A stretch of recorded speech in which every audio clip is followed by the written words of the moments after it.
বন্ধুরা, আজকের গল্প অসহায় টুনির ছানা। সে অনেক দিন আগের কথা। সুন্দরবন জঙ্গলে সব পাখিদের সাথে এক টুনি দম্পতি বসবাস করত। মাত্র কয়েকদিন হয়েছে টুনি তার বাসায় দুটো ডিম পেড়েছে।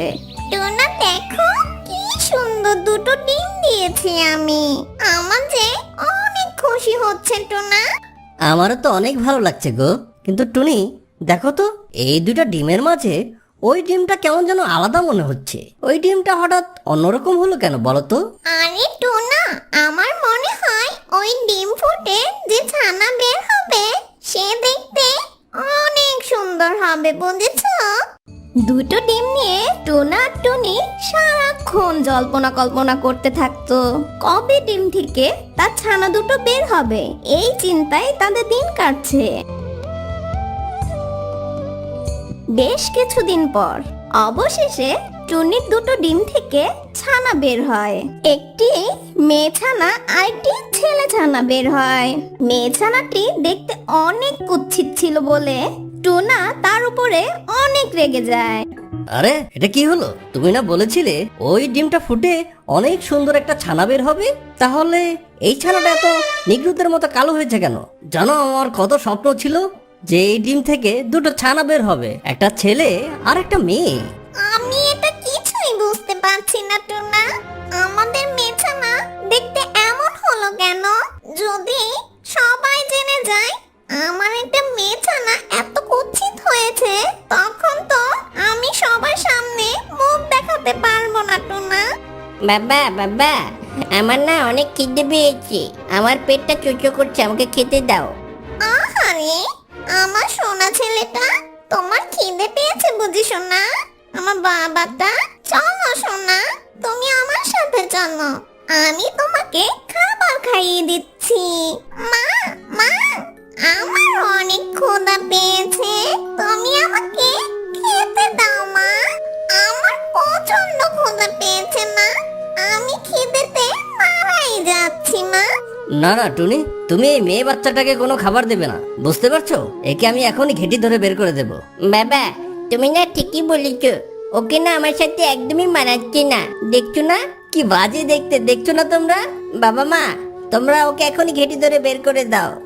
বাবা মা আর ভাইয়ের মুখে এসব কথা শুনে অসহায় টুনি ছানা অনেক কষ্ট পায় আর কাঁদতে কাঁদতে বলে, আমি কালো হয়েছি বলে তোমরা আমার সাথে এমন করছো কেন বলো?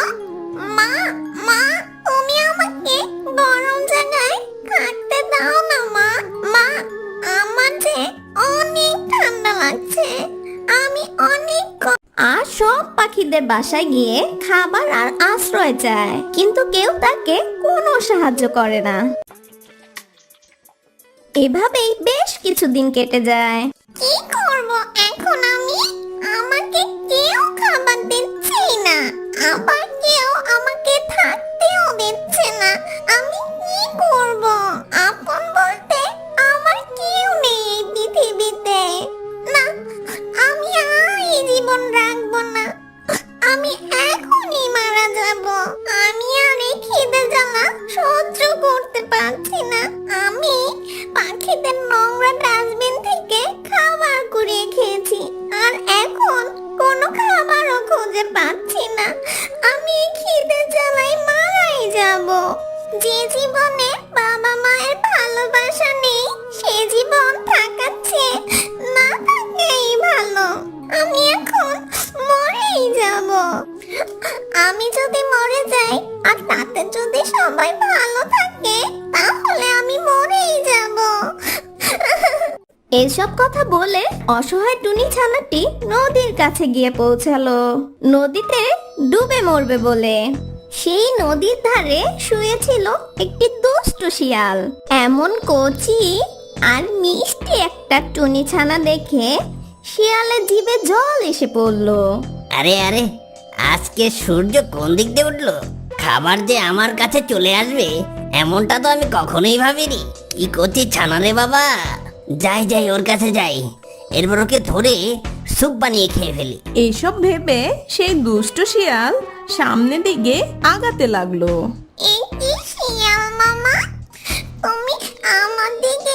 এগিয়ে আছো কেন বলো তো?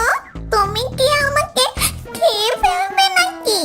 এটাও কি তোকে লিখে দিতে হবে? কিন্তু তোকে দেখে মনে হচ্ছে তোর মনটা খুব খারাপ, আর তুই এখানে মরতে এসেছিস। মরার আগে বলতো আমাকে তোর কি হয়েছে। আমার মনে অনেক কষ্ট। আমার বাবা মা, আমার ভাই আমাকে একটু ভালোবাসে না। আমার এই ছোট্ট জীবন রেখে কি লাভ? আমার এই কুৎসিত চেহারার জন্য আমাকে বাড়ি থেকে বের করে দিয়েছে ওরা। আমি আর বাঁচতে চাই না, তাই আমি মরে যেতে চাই। আমি এখানে মরতে এসেছি। আমাকে যেহেতু কেউ ভালোবাসে না, তাহলে আমি বেঁচে থেকে কি করব বলো তো? আরে আরে, এই ছানা তো দেখছি অনেক বোকা। তাই তো আমার অনেক ভালোই হলো। তোর মনে অনেক কষ্ট, তাই তোর মাথা নষ্ট। তাই তুই আমার কাছে আয়।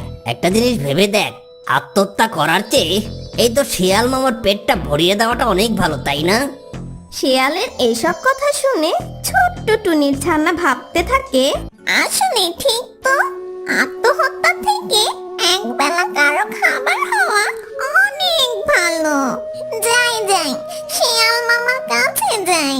সে আমাকে খেয়ে নে, তাহলে তো ওনার পেট ভরবে আমাকে খেয়ে, আর আমারও মরে যাওয়ার ইচ্ছাটা পূরণ হবে।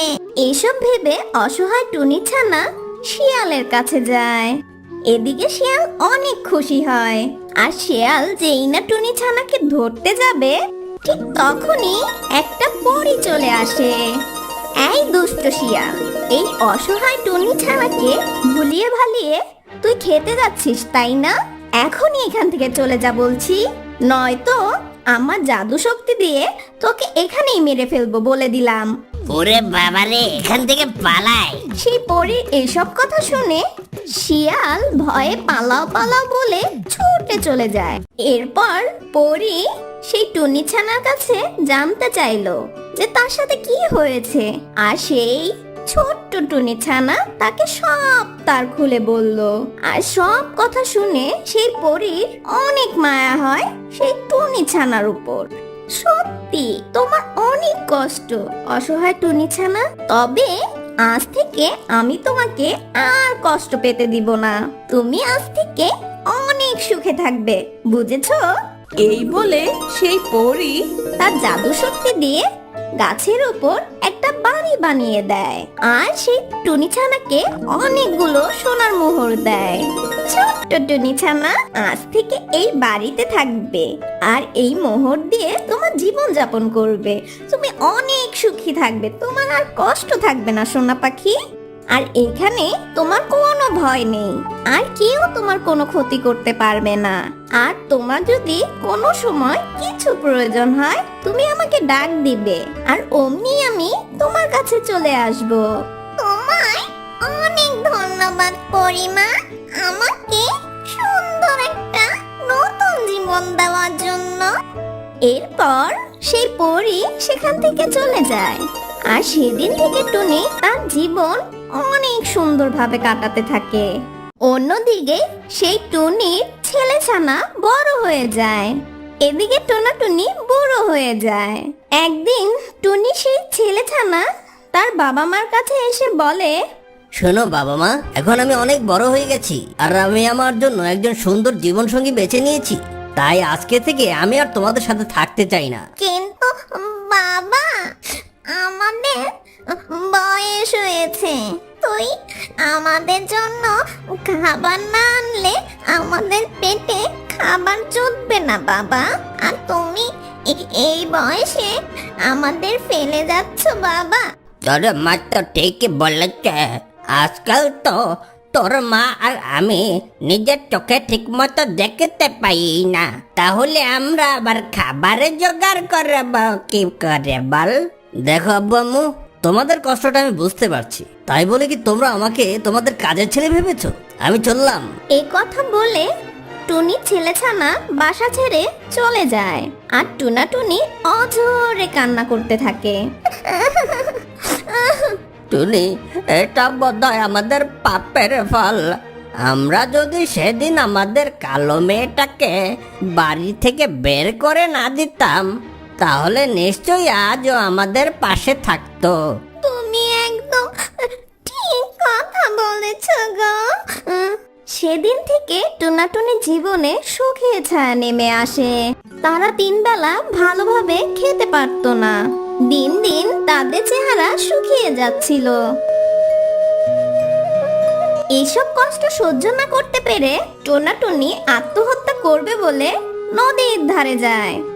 ঠিক তখনই টুনির ছোট্ট মেছানা কিছু খাবার নিয়ে চলে আসে। আমাদের দেখে অনেক ক্ষুধার্ত লাগছে, তোমরা এই খাবার খেয়ে নাও। তখন টুনাটুনি গপ গপ করে সেই খাবারগুলো খেয়ে নেয়। তুমি কে গো বাছা, আমাদের খাবার খাওয়ালে? বাবা মা, আমি তোমাদের সেই ছোট্ট মেছানা। চিনতে পেরেছো আমাকে? যাকে তোমরা বাড়ি থেকে তাড়িয়ে দিয়েছিলে, কিন্তু তোমরা এখানে এভাবে মরতে এসেছো কেন? আরে মা, তুই এখনো বেঁচে আছিস? আসলে চোখে ছানি পড়েছে, তাই তোকে চিনতে পারিনি মা। মা জননী, তোকে কষ্ট দিয়ে আমরাও এখন ভালো নেই মা। তোর ভাই আমাদের পাছায় লাথি দিয়ে চলে গেছে, তুই আমাদের ক্ষমা করে দে মা।